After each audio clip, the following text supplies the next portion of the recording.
जय जिनेन्द्र। नमः श्रीवर्धमानाय निर्धूतकलिलात्मने सालोकानां त्रिलोकानां यदुविद्यादर्पणायते।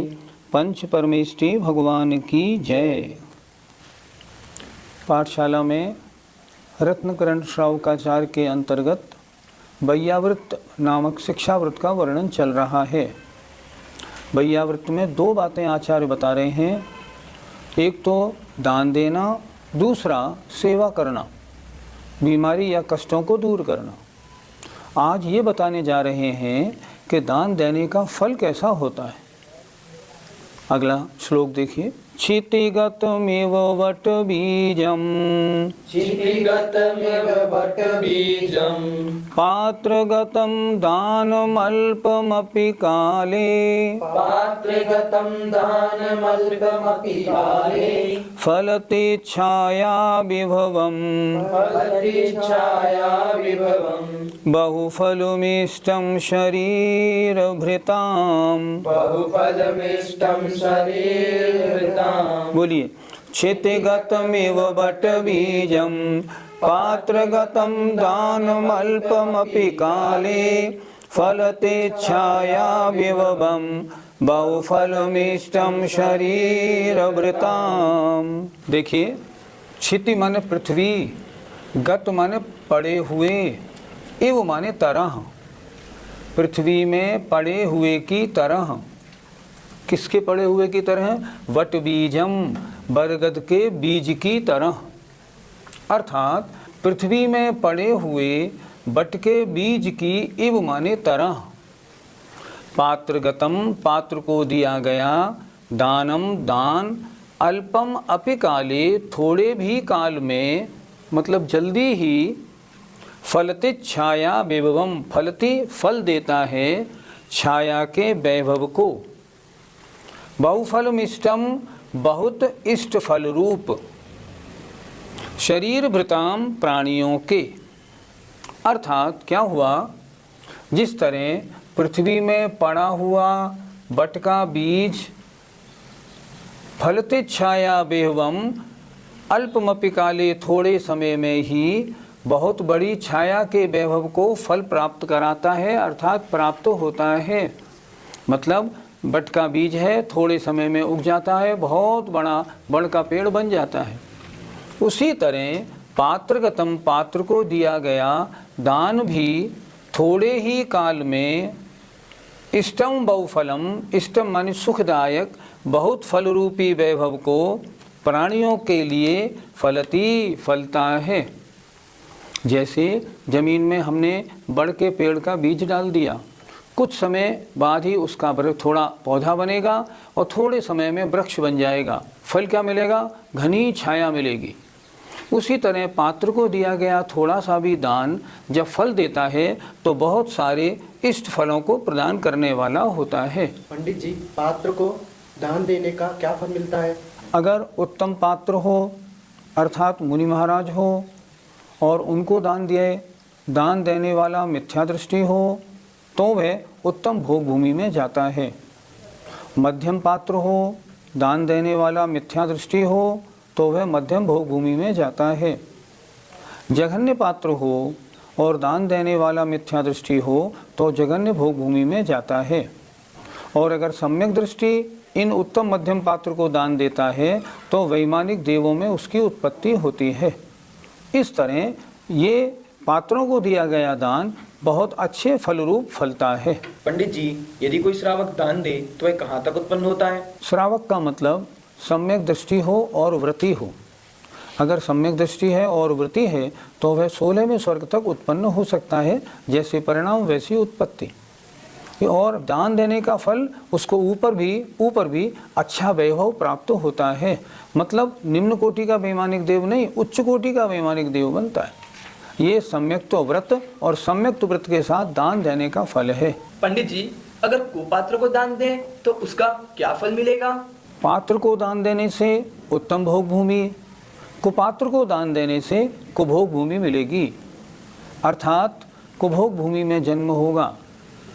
मानसोत्तर के बाहर जो भोग भूमि है उनमें त्रिंश बनेगा। भोग भूमियों में भी पैदा होगा तो वहाँ भी त्रिंश बनेगा, त्रिंश की पर्याय मिलेगी। या अंतर्दीपज मलेच्छों में पैदा होगा, वहाँ क्या होगा, शरीर मनुष्य जैसा होगा और मुख बंदर जैसा, भालू जैसा, मगर जैसा ऐसा होगा। वहाँ दुख तो कुछ नहीं मिलेगा क्योंकि दान दिया है, लेकिन पर्याय बहुत गंदी, मनुष्य का शरीर वैसा खराब ऐसा मिलेगा। कुभोग भूमि और भोग भूमि में बहुत अंतर है। भोग भूमि सुभोग भूमि है और ये कुभोग भूमि है। कुपात्र को दान देने का फल कुभोग भूमि में मिलता है। पंडित जी, अपात्र को दान देने से क्या फल मिलेगा? अन्य मतावलंबी जो साधु वगैरह होते हैं उनको दान देने का फल तो पाप बंद है, उसका कुछ पुण्य मिलने वाला नहीं, कुछ फल मिलने वाला नहीं। वो तो उन्होंने ऐसा लिखा, दिया गया आपका धन वेस्ट, नष्ट हो जाता है, उसका कोई फल नहीं मिलता। कुपात्र और अपात्र में भी अंतर समझना चाहिए। कुपात्र वो हैं जो जैन साधु या जैन क्षुल्लक या जैन वृत्ति का वेश तो रखते हैं पर उसके अनुसार आचरण नहीं करते।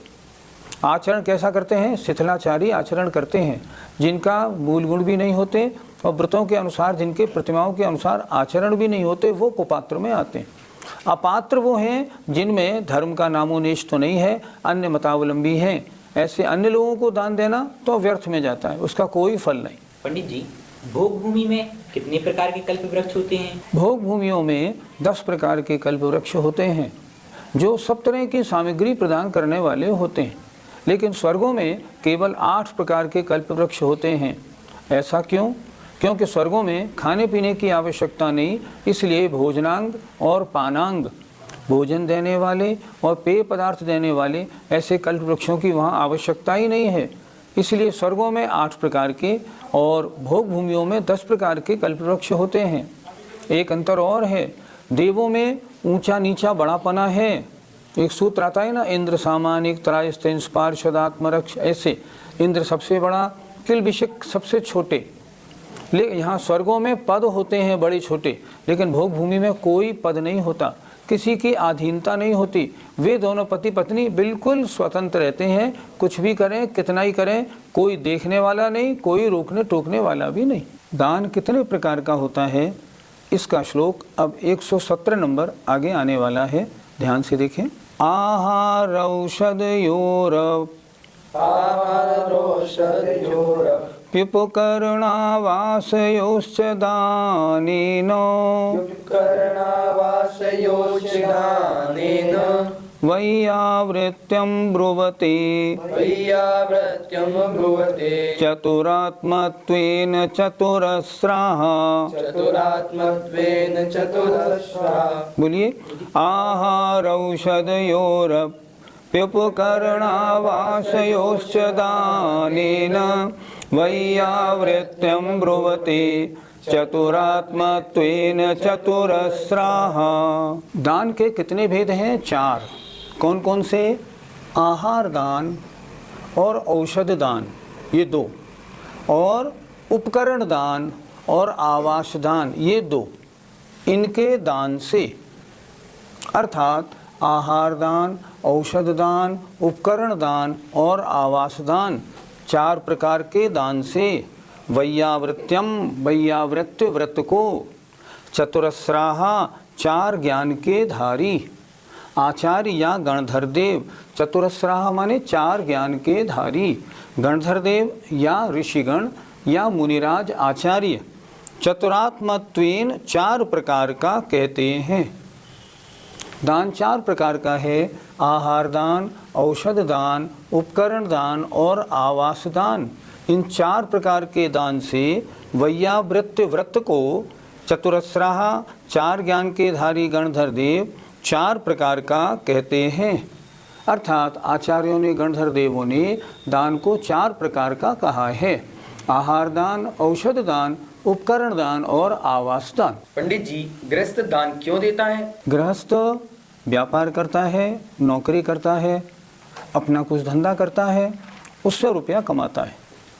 अगर धर्मात्मा है, बुद्धि में धार्मिकता है, तो सोचता है देखो ये संपत्ति तो नाशवान है, आज है कल रही या ना रही, मैंने जो कमाया है इसमें से जितना मैं दान दे दूंगा उसका फल तो मेरे साथ जाएगा, नहीं तो यहाँ या तो भोग हो जाएगा या उसका नाश हो जाएगा।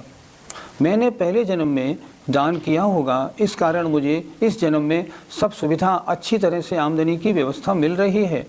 संसार में सारे सुख दान से मिलते हैं, इसलिए मुझे दान देना चाहिए।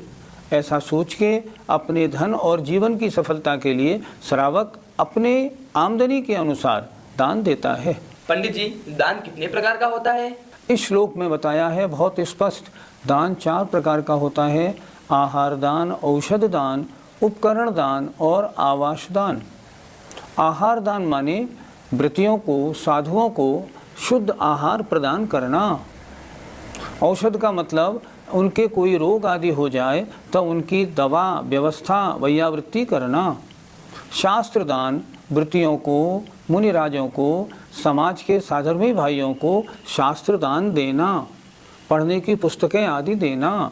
और आवास दान अर्थात मुनिराज आदि आएँ तो उनके ठहरने के लिए कमरे, धर्मशाला आदि का बनवाना और उसमें सारी व्यवस्था रखना ताकि वो वहाँ आके रुकें और उनकी धार्मिक साधना पूरी हो सके। इस प्रकार 4 प्रकार का दान होता है।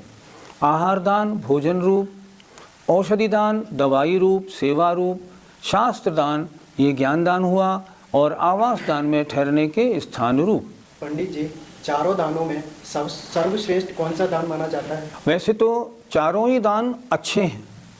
देखो, आहार दान, अगर मुनि या व्रति को आहार या भोजन नहीं मिलेगा, साधना कैसे होगी? क्या बिना आहार के सामायिक आदि में मन लगता है? क्या विहार हो सकता है? क्या प्रवचन आदि हो सकते हैं? शास्त्र प्रवचन हो सकता है? नहीं हो सकता। मनुष्य का शरीर भोजन का कीड़ा है, वो तो उसे भोजन चाहिए ही चाहिए। अगर भोजन नहीं मिलता शरीर बेकार हो जाता है, साधना नहीं हो पाती।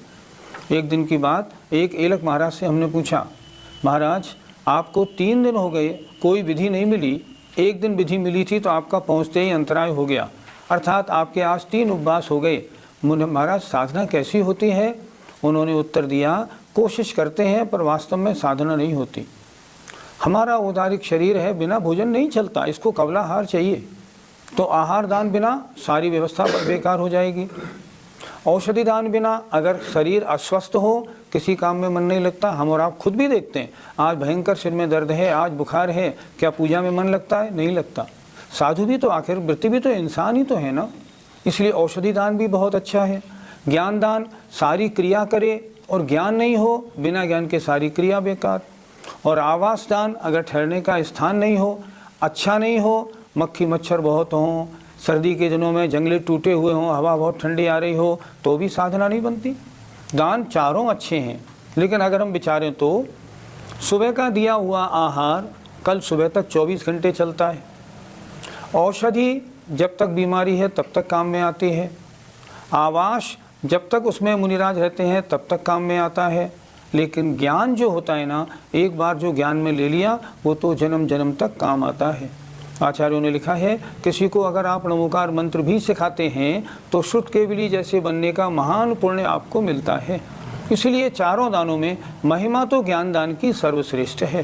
पंडित जी, ज्ञान दान के लिए सबसे अच्छा उपयोग क्या हो सकता है? हमारे पिताजी ने आज से करीब 60 वर्ष पहले, 60-65 वर्ष पहले आचार्य सूर्यसागर जी महाराज थे, बड़ी अच्छी चर्या वाले थे, उनसे प्रश्न किया था, मैं कमाई करता हूँ उसमें से कितना दान दूं और वह दान कहाँ लगाऊं, कहाँ मंदिर बनवाऊं? तब आचार्य सूर्यसागर जी महाराज ने उत्तर दिया था, पहले मंदिर मत बनवाओ, पहले किसी विद्यालय से एक विद्वान लाके स्वयं धर्म पढ़ो और अपने बच्चों को पढ़वाओ। क्योंकि बिना धर्म जाने जितनी क्रियाएं हैं उनकी कोई वैल्यू नहीं होती। आप रोजाना पूजा तो करते हो, अर्थ समझते नहीं। आपने मान लो प्रज्ञा प्रधाना श्रमणा समृद्धा बोला पूजा में, अर्थ आपको आता नहीं तो आपका भाव बनेगा? नहीं बनेगा। तो उन्होंने कहा सबसे पहला दान कहाँ देना है? मंदिर मत बनवाओ, पहले मंदिर के योगी तो खुद बन जाओ। सबसे पहले एक विद्वान लाओ और विद्वान लाके अपने घर को, अपनी पड़ोसियों को धर्म सिखाओ, पूजा कैसे करना, पूजा के शब्दों का अर्थ क्या होता है, सही उच्चारण क्या होना चाहिए, अर्थ कैसे लगना चाहिए आदि। तब हमारे पिताजी मुरैना से एक विद्वान पंडित हुकुमचंद जी को लाए और उन्होंने घर के सामने पाठशाला खोली। नतीजा ये हुआ, जो हमारी पूरी कॉलोनी थी उसका एक एक बच्चा धर्म से बिल्कुल समझने लगा, पूजा कैसे, सामायिक कैसे, शास्त्र कैसे, सब। सबसे बढ़िया दान तो ये है। इसलिए आज के दिन सबसे ज़्यादा आवश्यकता किसकी है? सबसे ज़्यादा आवश्यकता है आप अपनी कॉलोनी में एक पाठशाला खुलवाएं, उसके लिए विद्वान की व्यवस्था करें। विद्वान अगर चाहिए हमसे पूछें। श्रवण संस्कृति संस्थान सांगानेर से हमारे यहाँ प्रतिवर्ष 20 विद्वान निकलते हैं शास्त्री बन के। हम विद्वान आपको भेजेंगे, आप विद्वान रखें और अपनी कॉलोनी के एक एक बच्चे को, एक एक महिला को, एक एक पुरुष को, सबको उनके समय के अनुसार, बच्चों को शनिवार इतवार के दिन, बड़ों को छुट्टी वाले दिन या रात्रि को 8:30 से 9:30 तक, महिलाओं को दोपहर 2 बजे से 3 बजे तक जब वो फ्री होती हैं, धर्म सिखाएं, एक एक स्तुति सिखाएं, एक एक ओम ह्रीम सबका अर्थ बताएं, फिर देखें पूजा में क्या आनंद आता है। ज्ञान दान का इससे अच्छा कोई उपयोग नहीं है। आजकल बहुत किताबें छप रही हैं महाराजों की, तरह तरह के प्रवचन, लेकिन उन प्रवचनों को क्या पढ़े? सारे शास्त्र हमारे यहाँ सब छपे हुए रखे हैं। उन बड़े जो आचार्यों के शास्त्र हैं ना, स्वाध्याय तो उनका करना चाहिए। आचार्य कुंद महाराज क्या कह रहे हैं? वो जो किताबें आजकल छप रही हैं वो किनके योग काम में आती हैं? जिनके पास विद्वान ना हो, लेकिन वो सिस्टमेटिक नहीं होता। ज्ञान प्राप्त करना है तो कैसे प्राप्त किया जाता है? आप बाल बूथ से पढ़ो, फिर देखो क्या आनंद आता है पढ़ने का। आपने एक किताब खरीद ली, उसको पलट के रख दिए, उसमें लिखा है इंसान कैसे बनो, अच्छे काम कैसे करो, घर के काम कैसे करो। अब उनमें धर्म नहीं होता। धर्म की बात पहले देव पूजा, गुरु पास्ती, स्वाध्याय, संयम, तप और दान, इन 6 की चर्चा तो करें। ये क्या होता है? और इसके लिए एक विद्वान रखें और पूरी कॉलोनी के जो बच्चे हैं, बड़े हैं, अपने अपने टाइम से। एक स्थान मैंने देखा, कोपर गांव में पहले क्या होता था, दोपहर में नई बहुओं के लिए पाठशाला 1 से 2 तक अलग लगती थी, बड़ी महिलाओं के लिए रात्रि में स्वाध्याय अलग होता था, बच्चों के लिए छुट्टी वाले दिन अलग होता था। नतीजा क्या हुआ? कोपर गांव की जो समाज है ना पूरी, सब समझदार और ज्ञानी बन गई। ये है असली ज्ञानदान। इसलिए सबसे ज़्यादा ज्ञानदान पे जोर दें। पहले स्वयं ज्ञानी बने, अपने परिवार को ज्ञानी बनाएं, अपने आसपास के लोगों को ज्ञानी बनाएं, धीरे धीरे उसका प्रचार प्रसार करें। ऐसा करेंगे तो ज्ञानदान के प्रभाव से अगले जन्मों में ज्ञान का क्षोभक्षम अच्छा होगा और इतना होगा कि शुद्ध केवली और महान ज्ञानी बनेंगे। धीरे धीरे मोक्ष की ओर परंपरा को प्राप्त होते जाएंगे। जय जिनेन्द्र।